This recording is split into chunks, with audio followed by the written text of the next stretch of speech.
దేశ ప్రజలారా, భారత రాజకీయాల్లో ఒక విచిత్రమైన సమీకరణం నడుస్తోంది.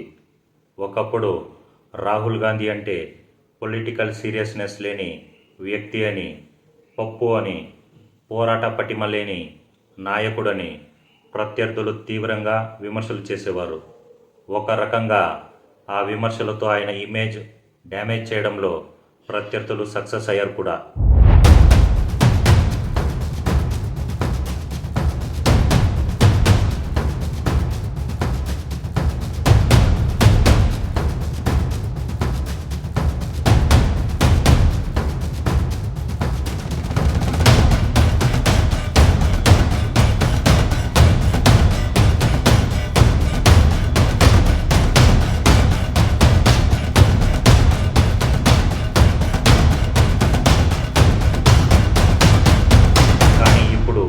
ఈ ఫోటోలు, ఈ వీడియోలు చూశాక మీకేమనిపిస్తోంది?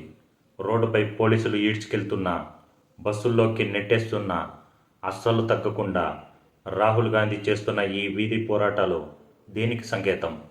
శత్రువును అణిచివేయాలని చూస్తున్న కేంద్ర ప్రభుత్వం చర్యలే రాహుల్ గాంధీని పవర్ఫుల్ మాస్ లీడర్గా రాబోయే రోజుల్లో పీఎం క్యాండిడేట్గా మారుస్తున్నాయా? ఈనాటి పొలిటికల్ రియాలిటీ ఏంటో ఇవాళ పక్కా ఆధారాలతో డీకోడ్ చేద్దాం. ఒక్కసారి ఈ ఫోటోలను లోతుగా గమనించండి. ఒక సుప్రీం లీడర్ కుటుంబం నుంచి వచ్చిన వ్యక్తి ఏసీ గదులకే పరిమితం అవుతాడని భావించిన నేత ఇవాళ వీధుల్లోకి రక్తం చిందేలా పోలీసులతో నెట్టేయించుకునే స్థాయిలో పోరాడుతున్నారు.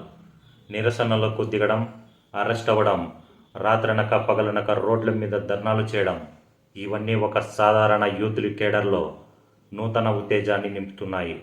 రాజకీయాల్లో ప్రత్యర్థిని ఎంతగా తొక్కేయాలని చూస్తే ప్రజల్లో అతనికి అంతగా సింపతి, అనుభూతి మరియు అసెప్టెన్స్, అంగీకారం పెరుగుతాయి అనేది జగమెరిగిన సత్యం. మోదీ ప్రభుత్వం రాహుల్ గాంధీపై చేపడుతున్న అరెస్టులు, పోలీసుల చర్యలు ఆయనకు ఒక ఫైటర్ ఇమేజ్ను తెచ్చిపెడుతున్నాయంటే ప్రత్యర్థులు ఏ ఇమేజ్నైతే పాడు చేయాలనుకున్నారో అదే ప్రత్యర్థుల చర్యల వల్ల ఆ ఇమేజ్ ఒక పోరాట పటిమ ఉన్న నాయకుడిగా రూపాంతరం చెందుతోంది. అసలు బీజేపీ స్ట్రాటజీ ఏంటి? రాహుల్ గాంధీని ఆందోళనల పేరుతో రోడ్లపైకి రానివ్వకుండా అడ్డుకోవడం లేదా అరెస్టులతో భయపెట్టడం. కానీ ఇక్కడే ఒక పెద్ద పొలిటికల్ మిస్టేక్ జరుగుతోందా? ఎప్పుడైతే ఒక ప్రతిపక్ష నేతను పోలీసులు బలాత్కారంగా ఈడ్చుకెళ్తారో ఆ దృశ్యాలు నేరుగా సామాన్య ప్రజల మొబైల్ ఫోన్లోకి వెళ్తాయి. Democracy in India is happening right now.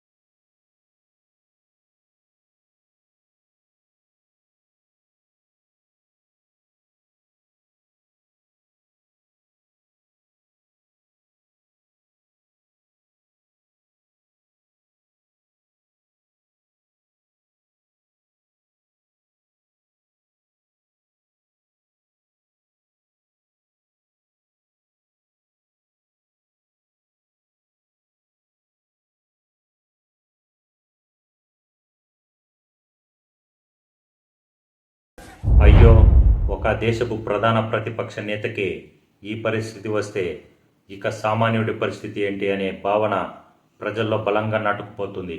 ఫలితంగా రాహుల్ గాంధీని కేవలం ఒక కాంగ్రెస్ నేతగా కాకుండా ప్రభుత్వాన్ని ధైర్యంగా ప్రశ్నించే ఏకైక గొంతుకగా మోదీ ప్రభుత్వం చర్యలే ప్రొజెక్ట్ చేస్తున్నాయి. విమర్శకులు పప్పు అన్న నోళ్లతోనే ఆయన నిజమైన పోరాట యోధుడు అనే పొగిడేలా ఈ అరెస్టులు చేస్తున్నాయి. గతంలో రాహుల్ గాంధీని ప్రధాని అభ్యర్థిగా చూడడానికి సొంత కూటమిలోని పార్టీలే వెనుకాడేవి. కానీ ఈ విజువల్స్, ఈ వీధి పోరాటాల తర్వాత ఇండియా కూటమిలో రాహుల్ గాంధీ స్థానం తిరుగులేనిదిగా మారిపోయింది. ప్రజల్లోకి చొచ్చుకెళ్లడం, దెబ్బలు తిన్నా వెనకడుగు వేయకపోవడం అనేది ఏ ఇండియన్ లీడర్కైనా బిగ్గెస్ట్ ప్లస్ పాయింట్. గతంలో ఇందిరాగాంధీ విషయంలో కానీ లేదా ఇతర మహామహుల విషయంలో కానీ ఇలాంటి నిర్బంధాలే వారిని మళ్ళీ అధికారంలోకి తీసుకొచ్చాయి. ఇప్పుడు మోదీ ప్రభుత్వం రాహుల్ గాంధీ విషయంలో చేస్తున్న అతి తీవ్రమైన చర్యలు రాబోయే రోజుల్లో ఆయనను నేరుగా దేశ ప్రధాని పీఠం వైపు నడిపిస్తాయా అనే సందేహం రాజకీయ విశ్లేషకుల్లో సైతం వ్యక్తమవుతోంది. అణిచివేత ఎక్కడైతే ఎక్కువవుతుందో తిరుగుబాటు అక్కడ అంతకంటే బలంగా పుడుతుంది. మరి మోదీ ప్రభుత్వం చేస్తున్న ఈ అరెస్టులు, పోలీసు చర్యలే రాహుల్ గాంధీని ఒక పవర్ఫుల్ పీఎం క్యాండిడేట్గా మారుస్తున్నాయని మీరు అనుకుంటున్నారా? ఈ వీడియోలు, ఫోటోలు చూశాక మీకేమనిపిస్తోంది కింద కామెంట్ సెక్షన్లో ఖచ్చితంగా తెలియజేయండి. మరిన్ని పొలిటికల్ అనాలిసిస్ వీడియోల కోసం ఇప్పుడే మన మై రియల్ సొసైటీ ఛానల్ని సబ్స్క్రైబ్ చేసుకోండి. అందరికీ షేర్ చేయండి. జై హింద్.